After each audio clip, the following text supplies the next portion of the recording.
akhirnya berarti terindikasi adanya infeksi paru-paru, betul ya? Iya. Nah, itu apakah setelah terindikasi penyakit infeksi paru-paru ada penanganan intensif lanjut lagi kan? Sebelum akhirnya Ya langsung dokter suruh rawat gitu kan.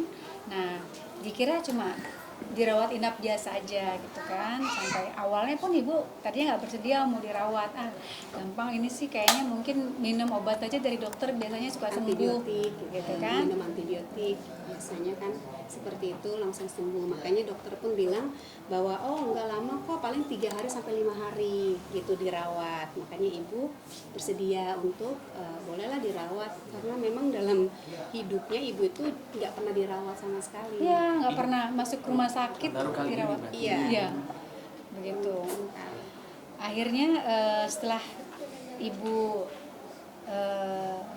masuk di ruang rawat inap ya, tiba-tiba belum diapa-apakan, dokter belum periksa secara intensif, kemudian juga belum pasang infus dan segala macam.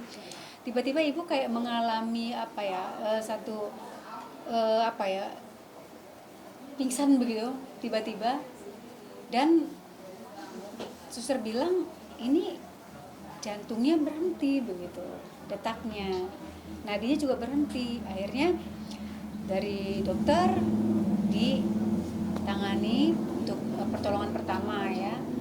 Setelah itu memompa jantungnya. Ya, memompa jantungnya.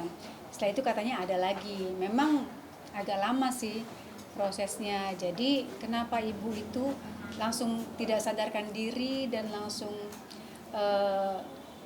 nggak bisa ada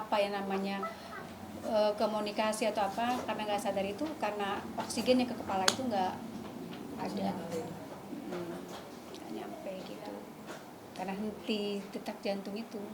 Iya. Akhirnya sudah kita bersedia untuk masuk di ruang ICU dengan bantuan ventilator. Sehari 2 hari kita berpikir bisa sadar ya Dek ya, bisa sembuh begitu kan, paling enggak ya walaupun masih dirawat tapi sudah sadar lah ya, tapi enggak sadar-sadar sampai di akhir hayatnya hari ini. Artinya berarti sebelumnya memang sudah intensif dirawat terus di rumah sakit ya Bu? Iya, memang sudah langsung masuk ICU akhirnya. Yang tadinya awalnya dirawat inap, karena kejadian itu tadi langsung disarankan dokter untuk di ICU, nggak bisa di ruang rawat inap. Selama dirawat inap itu sudah berapa lama? Mungkin udah berapa hari mungkin dirawat inapnya sebelumnya? Belum. Belum ya? Baru masuk itu. baru masuk untuk rawat inap. Makanya kita nggak tahu ya kalau memang ibu akan ya mengalami penyakit yang berat gitu kan. Awalnya paling rawat inap cuma 3 hari sampai paling lama 5 hari itu bisa kembali lagi pulang. Tapi dari pertama kali masuk dengan kejadiannya ibu itu langsung drop itu, yang nggak sadarkan diri itu sampai akhir hayatnya nggak sadar-sadar. Mungkin sebelumnya ada firasat nggak sih Bunda? Apakah ini udah menunjukin bahwa Mama atau Bunda ini udah menjelang kepergian? Ada firasat nggak sebelumnya? Pada saat pertama masuk rumah sakit, pertama nggak masuk ada rumah sama sakit sekali. ataupun sebelum mau masuk rumah sakit?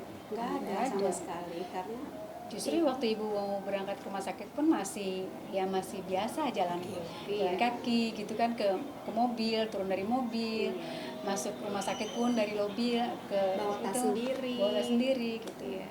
Justru yang pakai kursi roda bapak, dia pakai kursi roda. Jadi memang ibu benar-benar tuh kalau ngeliat secara fisik sih dia biasa aja gitu. 2 hari sebelum masuk rumah sakit pun masih bisa masak, masih bisa mau ke pasar. Jadi ya nggak ada punya pikiran firasat apa-apa. Tapi ibu usia di 70 tahun. Iya.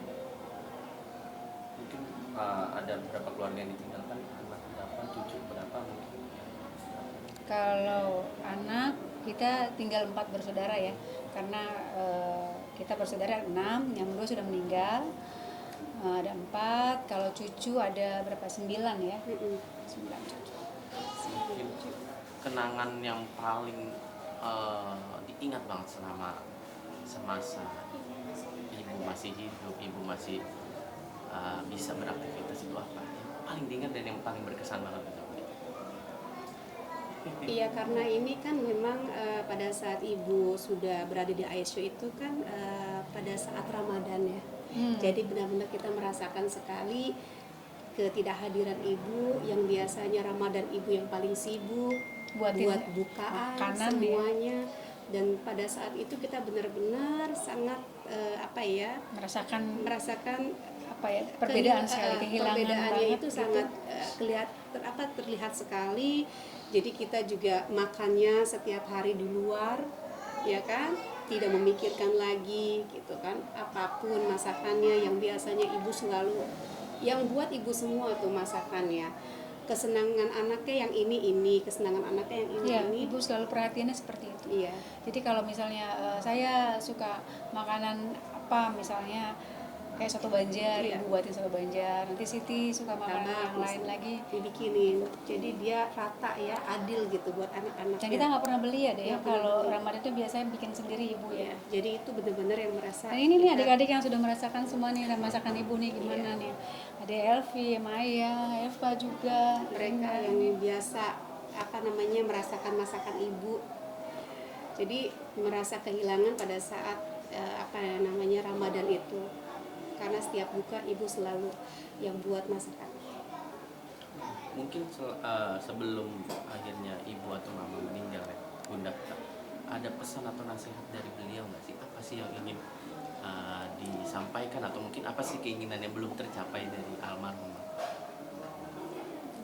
Kalau aku waktu itu kan memang Ramadan ya, sebelum sakit, rencana memang karena Elif itu 2 minggu libur ya, Ramadan Lebaran. Jadi bapaknya minta untuk bisa Lebaran di Turki. Nah, aku izin sama ibu, Bu, gimana kalau Siti sama Elif bisa lebarannya di Turki, karena kebetulan Elif libur 2 minggu. Tapi ibu bilang jangan, di sini aja gitu, di sini aja ya, tolong banget. Ya sudah, karena ibu sudah bilang begitu, saya bilang sama bapaknya Elif, nggak bisa karena ibu bilang disuruh di Jakarta aja. Oh ya udah nggak apa-apa. Jadi ya itulah, mungkin udah merasakan kali ya. Ya alhamdulillah nggak jadi bisa maksudnya jagain ibu. Hari-hari bisa lebih banyak sama ibu kan. Buat Bunda sendiri, mungkin dari sosok ibu ini apa sih yang Bunda bisa ambil? Sosok yang seperti apa sih mungkin ibu? Ibu itu kalau buat kita ya sebagai anaknya, ibu yang paling perhatian, yang paling sabar, yang paling ya banyak lah ingin membahagiakan anaknya, entah itu dengan apa aja yang ibu bisa buat begitu kan. Jadi benar-benar ibu itu ibu yang memang perhatiannya luar biasa sama anak gitu, sama bapak juga gitu. Walaupun mungkin sakit tapi nggak mau menunjukkan kalau ibu tuh sakit. Ibu merasa kuat, merasa sehat, merasa bisa gitu. Itu yang kadang-kadang ibu sakit, enggak kok, ibu nggak sakit. Ibu bisa kok kalau misalnya mengerjakan sesuatu apa-apa gitu. Artinya berarti mama almarhumah ini sosok yang nggak mau ngerepotin. Iya, betul. Dari Betul. dulu ya. Iya, dari dulu nggak mau ngerepotin.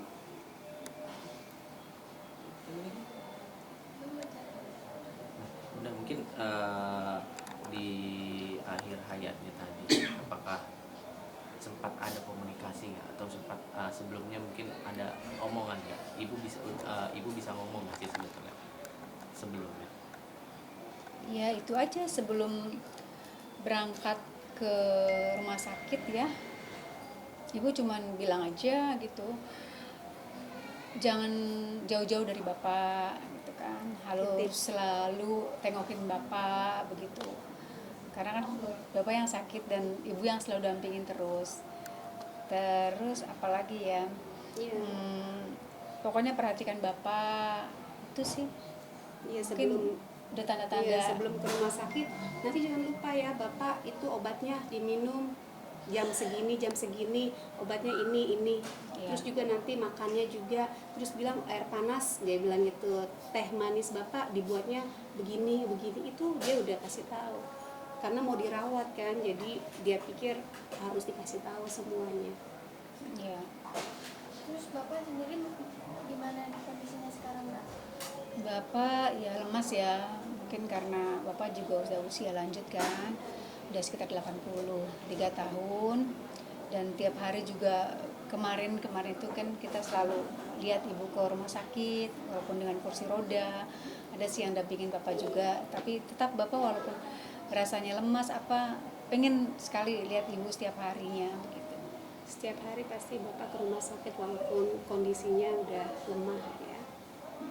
Dan dimakamkan Insya Allah karena masih ada keluarga Bapak yang dari Makassar dan juga keluarga Ibu yang masih dari Banten on the way ke sini, kita tadi juga udah kesorean, tidak memungkinkan untuk dimakamkan hari ini, jadi keluarga sepakat untuk besok besok pagi setelah sholat Jumat di TPU apakah? di Budi Budi Dharma.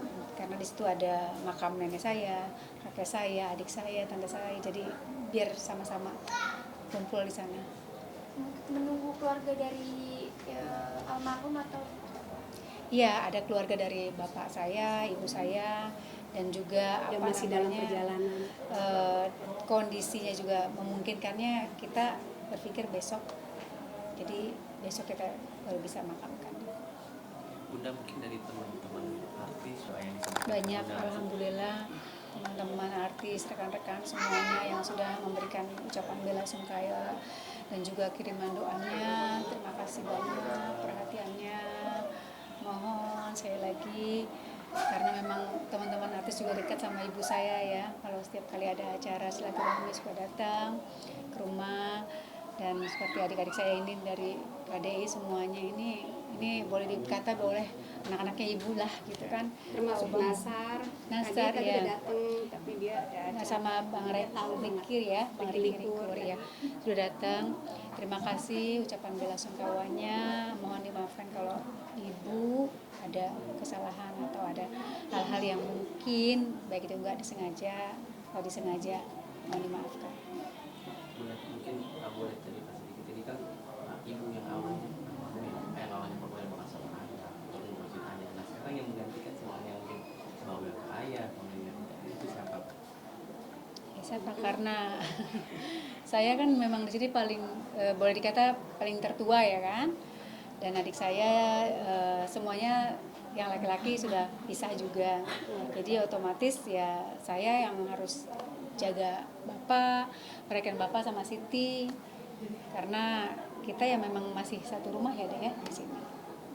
Sampai saat ini mungkin ada mungkin sedih atau merasa kaget nggak sih sudah kepergian? Pastilah kalau sedih, pasti ya, namanya setiap hari sama-sama, tapi mungkin inilah caranya Allah untuk mempersiapkan mental bapak juga gitu kan, yang setiap harinya sama-sama terus nggak bisa lepas.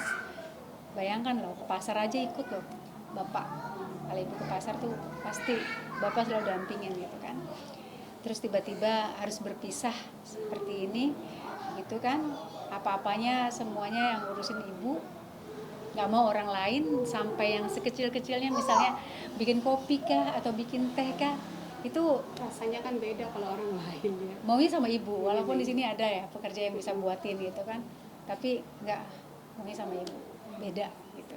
Dia selalu ibu terus.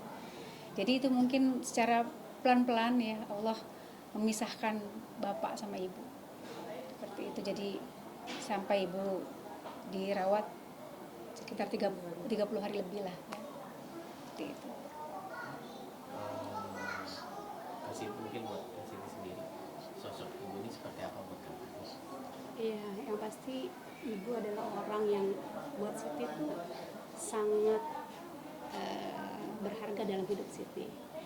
Beliau yang mengajarkan Siti bagaimana untuk sabar. Beliau yang mengajarkan Siti bagaimana untuk menjadi seorang ibu rumah tangga yang baik dan benar. Karena kita bisa melihat langsung contoh ibu rumah tangga itu di ibu, ada di ibu. Baik dia bertanggung jawab, seperti mengurus keluarga, bukan hanya bapak tapi anak-anaknya sampai besar pun masih diurus sama ibu. Sudah sebesar kita tuh masih diurus makanannya, selalu tanya mau makan apa.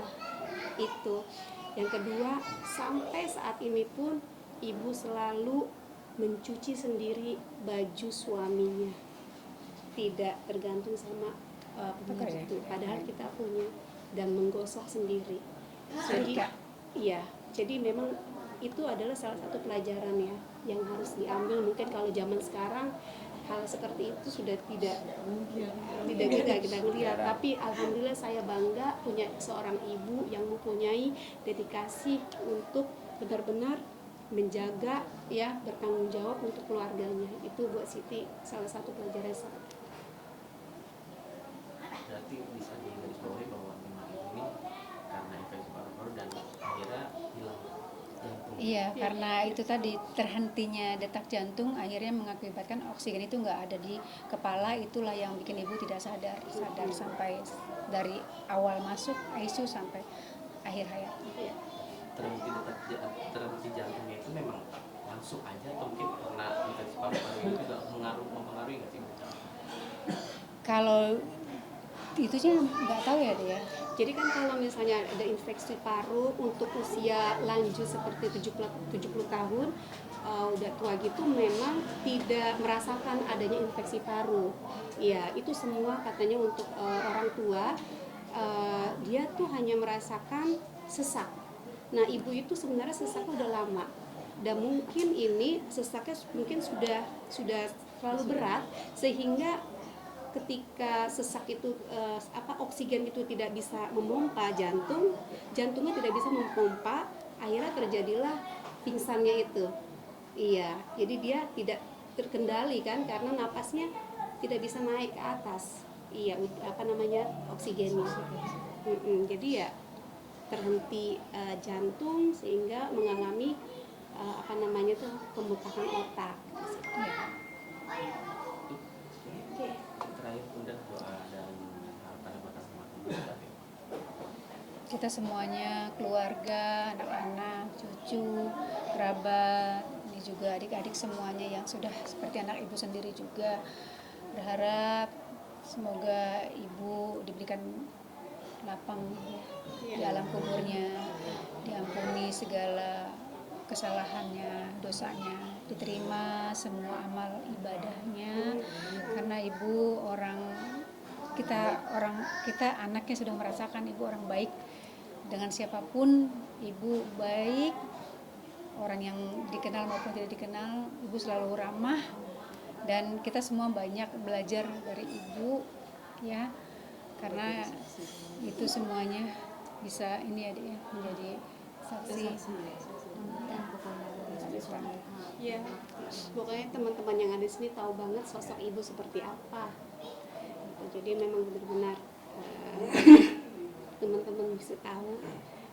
Pokoknya kalau ada teman-teman mau datang, dimasakin apa sama ibu. Bapaknya siapa yang bikin sekarang? Nggak ada ya, Udah nggak ada yang kue khas ya. Terima kasih.